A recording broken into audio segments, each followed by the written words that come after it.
Hello students. So మనం last క్లాస్లో 5th unit start చేశాను, locomotion and reproduction in protozoa. Okay, so locomotion and reproduction in ప్రోటోజోవాలో types of locomotion, different types of organs. So protozoans అంటే ఏంటి? Single celled organisms. అందులో locomotor organs ఏంటి? Pseudopodia, flagella, cilia and myonemes అని చెప్పాను.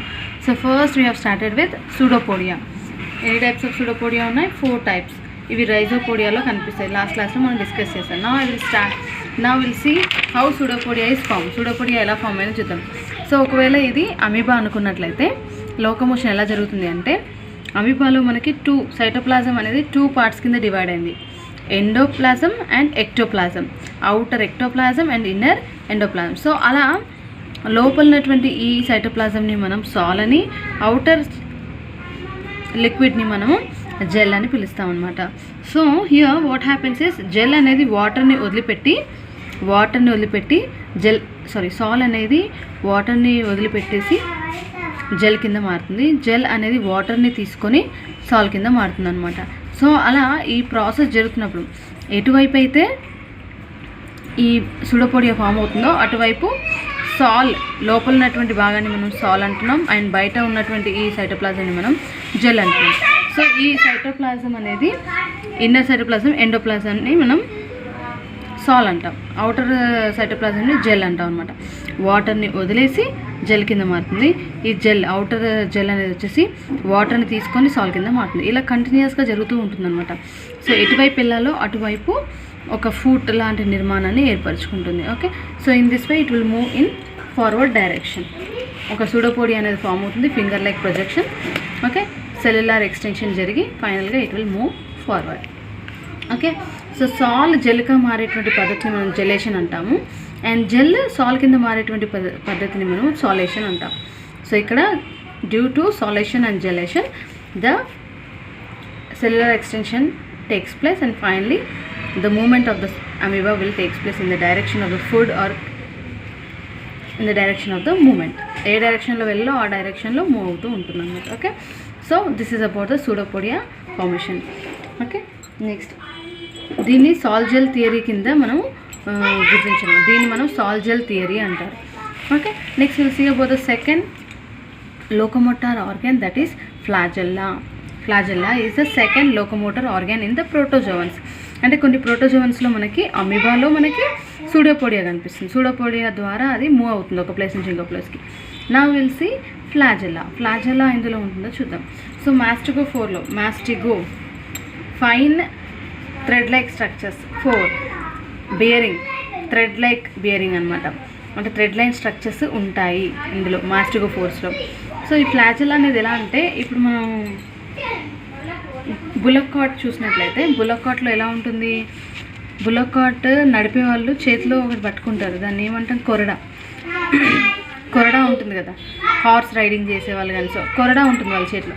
So అలా ఉంటుందన్నమాట, కొరడా లాంటి నిర్మాణం. వీప్ లైక్ స్ట్రక్చర్ అనమాట. It is large in size, పెద్దగా పొడుగ్గా ఉంటుంది. ఒక తాడు ఎలా అయితే ఉంటుందో సేమ్ అలాగే, కాకపోతే ఇది చిన్నగా ఉంటుంది, అంత పొడుగ్గా ఉంటుంది. సేమ్ వీప్ అనమాట. సో ఎలా అయితే మనం చేతిలో కొరడాన్ని పట్టుకుంటే అది ఊపితే ఎలా అయితే ఊపుతుందో సేమ్ అదే మాదిరిగా ఈ ఫ్లాజెల్లా కూడా కదలడం జరుగుతుంది అనమాట. ఈ ఫ్లాజెలార్ మూమెంట్స్ వల్లనే ఆర్గానిజం ఫార్వర్డ్ కానీ బ్యాక్వర్డ్ కానీ వెళ్ళడం జరుగుతుంది, ముందుకు కానీ వెనక్కి కానీ వెళ్ళడం జరుగుతుంది. ఓకే, జనరల్గా యాంటీరియర్ పార్ట్ ఆఫ్ ద ఆర్గానిజంలో ఉంటుంది. అంటే ఇప్పుడు ఒకవేళ ఇది ఒక ఆర్గానిజం అనుకోండి, యాంటీరియర్ పార్ట్లో మనకి ఫ్లాజెల్లా అనేది కనిపిస్తుంది అనమాట. Flagella is present at the anterior part of the body or organism. Okay, anterior ఎండ్లో ఉంటుంది ఫ్లాజెల్లా. ఓకే, జనరల్గా మాస్టిఫోరన్స్లో మనకి ఫ్లాజెల్లా కనిపిస్తుంది. ఈ అల్ట్రా స్ట్రక్చర్ ఆఫ్ ఫ్లాజెల్లా అనేది 4 మార్క్స్ చాలా ఇంపార్టెంట్. సో అల్ట్రా స్ట్రక్చర్ చూసుకున్నట్లయితే కనుక మనకి యాక్సోనిమ్ అనేటువంటి ఒక స్ట్రక్చర్ ఉంటుంది. సో దీంట్లో మొత్తంగా కూడా ఫస్ట్ ఇదంతా కూడా యాక్సోనిమ్ అన్నమాట. సో లోపల పార్ట్ని మనం మ్యాట్రిక్స్ అంటాం, అండ్ అవుటర్ పార్ట్ని plasma membrane. It is lined by plasma membrane. Okay, or pellicle ద్వారా సరౌండ్ అయి ఉంటుందన్నమాట. ఈ లోపల ఉన్నటువంటిదంతా కూడా మ్యాట్రిక్స్. ఈ మ్యాట్రిక్స్లో మనకి చూద్దాం ఏమేమి ఉంటాయో. అవుటర్ షీట్, ఇన్నర్ షీట్, వీటికి మధ్యలో మనకి ఫస్ట్ యాక్సోనిమ్ అని ఉంటుంది. Axoneme. This total structure is called axoneme. Next లోపలంతా కూడా మ్యాట్రిక్స్. ఈ మ్యాట్రిక్స్ లోపల మనకి మైక్రోట్యూబ్యూల్స్ ఉంటాయి. సో మైక్రోట్యూబ్యూల్స్ నీకు డ్రా చేసి చూపిస్తాను. అవుటర్ 2 డబ్లెట్స్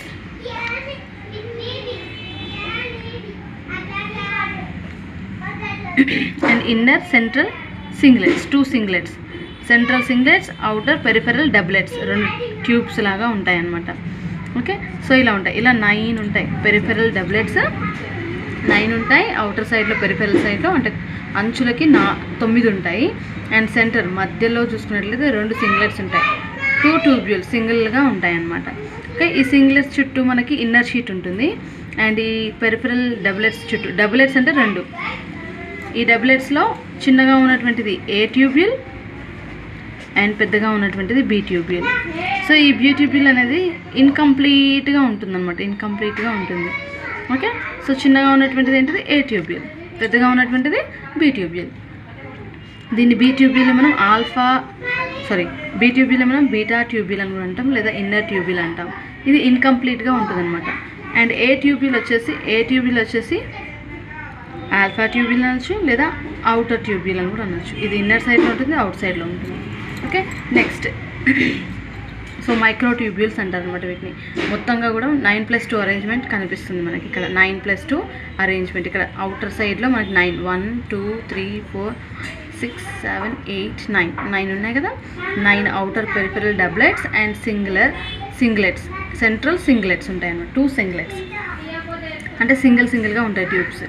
ఇది జనరల్గా ట్రాన్స్ఫర్ సెక్షన్ టీఎస్ అనమాట. 2 మార్క్స్కి చాలా important diagram. TS of flagella అంటే ఫ్లాజెల్ అనేది ఇలా ఉంటుంది కదా, దీన్ని ఇలా కట్ చేస్తే మనకి ఇలా కనిపిస్తుంది. ఇలా కొరడా లాంటి నిర్మాణం, దీన్ని కట్ చేస్తే మనకి ఇలా కనిపిస్తుంది అనమాట. అంటే ట్రాన్స్ఫర్ సెక్షన్ చూస్తే కనుక మనకి ఇలా కనిపిస్తుంది. ఓకే, సో ఈ సింగ్లెట్స్ అనేది ఇన్నర్ షీట్తో కవర్ అవుతాయి అండ్ పెరిఫెరల్ డబ్లెట్స్ వచ్చేసి అవుటర్ షీట్తో కవర్ అవుతాయి అన్నమాట. నెక్స్ట్ ఏ ట్యూబ్యూల్ బి ట్యూబ్యూల్తో నెక్సిన్ ప్రోటీన్ ద్వారా కనెక్ట్ అవుతుంది. చూడండి, ఏ ట్యూబ్యూల్ బి ట్యూబ్యూల్కి నెక్సిన్ ప్రోటీన్ ద్వారా ఇలా కనెక్ట్ అవుతాయి అన్నమాట. ఇలా నెక్సిన్ ప్రోటీన్ ద్వారా కనెక్ట్ అవుతాయి. నెక్స్ట్ మనకి ఏ ట్యూబ్యూల్ నుంచి బి ట్యూబ్యూల్కి డైనిన్ ఆర్మ్స్ ఉంటాయి అన్నమాట. డైనిన్ ఆర్మ్స్ తోటి కనెక్ట్ అయ్యి ఉంటాయి. అది డైనిన్ ప్రోటీన్ తోటి ఏర్పడతాయి. ఓకే, డైనిన్ ప్రోటీన్తో ఏర్పడతాయి అన్నమాట. నెక్స్ట్ సో 2 షీట్స్ ఉంటాయి. So once again I will explain you. చూడండి, ultra structure of flagella transfer section చూసుకున్నట్లయితే కనుక ప్లాస్మా మెంబ్రేన్ ఆర్ పెలికల్ ఉంటుంది అండ్ ఇన్నర్ మ్యాట్రిక్స్ ఉంటుంది. ఈ మ్యాట్రిక్స్ లోపల మనకి మైక్రోట్యూబ్యూల్స్ ఉంటాయి. అవి డబులెట్స్ కింద ఉంటాయి అండ్ సింగ్లెట్స్ కింద ఉంటాయి. అంటే సింగిల్గా డబుల్గా ఉంటాయి. ఈ డబుల్ ఉన్నటువంటి వాటిని మనం డబ్లెట్స్ అంటాం. అలా 9 ఉంటాయి. 9 డబ్లెట్స్ అవుటర్ సైడ్లో ఉంటాయి పెరిఫెరల్లో అండ్ 2 సెంట్రల్ సింగ్లెట్స్, మధ్యలో మనకి 2 సింగ్లెట్స్ చిన్నగా ఒక సింగిల్గా ఉంటాయి అన్నమాట. వాటిని మనం సింగ్లెట్స్ అంటాం. నెక్స్ట్ వచ్చేసి ఈ సింగ్లెట్స్ చుట్టూ కూడా మనకి ఇన్నర్ షీట్తో కవర్ అయి ఉంటాయి అండ్ అవుటర్ పెరిఫెరల్ డబ్లెట్స్ వచ్చేసి అవుటర్ షీట్తో కవర్ అయి ఉంటాయి అన్నమాట. సో ఈ ఏ ట్యూబ్యూల్ వచ్చేసి మనకి సెంట్రల్ సింగ్లెట్స్ ఆర్ ఇన్నర్ షీట్తో కనెక్ట్ చేయడానికి మనకి రేడియల్ స్పోక్స్ ఉంటాయి. ఈ లైన్స్ ఉన్నాయి కదా, వీటిని మనం రేడియల్ స్పోక్స్ అంటాం అనమాట. Okay, so central inner sheet తోటి ఏ ట్యూబ్యూల్ అనేది కనెక్ట్ అయి ఉంటుంది. సో దీన్ని మనం రేడియల్ స్పోక్స్ అంటాం. Okay, so this is the ultra structure of flagella which is covered by outer sheet and inner sheet. Inner sheet ఉంటుంది, సింగ్లెట్స్ అన్నీ కూడా ఇన్నర్ షీట్తో కవర్ అవుతాయి, డబ్లెట్స్ అన్నీ కూడా అవుటర్ షీట్తో కవర్ అవుతాయి అన్నమాట. నెక్స్ట్ ఇక్కడ డబ్లెట్స్ ఉన్నాయి. ఈ డబ్లెట్స్లో ఏ ట్యూబ్యూల్ బి ట్యూబ్యూల్ 2 ఉంటాయి. ఏ ట్యూబ్యూల్ చిన్నగా ఉంటుంది, small in size, alpha tubule అనొచ్చు. ఇది అవుటర్ ట్యూబ్యూల్ కూడా. అండ్ బి ట్యూబ్యూల్ వచ్చేసి inner tubule and beta tubule అనొచ్చు. అండ్ ఇన్కంప్లీట్గా ఉంటుంది ఇది. సో ఏ ట్యూబ్యూల్ బి ట్యూబ్యూల్తో నెక్సిన్ ప్రోటీన్ ద్వారా కనెక్ట్ అవుతుంది and A tubule B tubule dynein ఆర్మ్స్తో కనెక్ట్ అవుతాయి అన్నమాట. ఇలా డైనిన్ ఆర్మ్స్తో కనెక్ట్ అవుతాయి. Okay, so this is the ultra structure of flagella. Fine. So ఎప్పుడైతే అంటే వీల్లాగా మూవ్ అవుతుంటాయి, ఇలా మూవ్ అయినప్పుడు ఒకదానిపైన ఒకటి స్లైడ్ అయినప్పుడు, ఈ మూమెంట్ స్లైడ్ అయినప్పుడు మనకి ఫ్లాజెల్లా అనేది కదలడం జరుగుతుంది. ఈ మూమెంట్స్ అన్నీ కూడా మనం నెక్స్ట్ క్లాస్లో చూద్దాం. బట్ నా So this is about the ultrastructure of flagella, and this is very important for 4 marks. Axonium అంటే టోటల్ దిస్ ఫిలమెంట్ని మనం ఫిలమెంట్ లైక్ స్ట్రక్చర్ని మనం యాక్సోనియం అంటాము. సో ఇందు లోపల మనకి మైక్రోట్యూబ్యూల్స్ ఉంటాయి, 2 types, central singlets and outer peripheral doublets, 9 ఉంటాయి. అందుకే దీన్ని మనం 9+2 అరేంజ్మెంట్ అంటాం. ఓకే, అండ్ షీట్స్ వచ్చేసి outer sheet, inner sheet. Okay, అలా ఉండడం జరుగుతుంది. So this is about the flagella and ultrastructure of the flagella. Okay, so this is the second locomotor organ in the protozoans. Next we'll see about the cilia.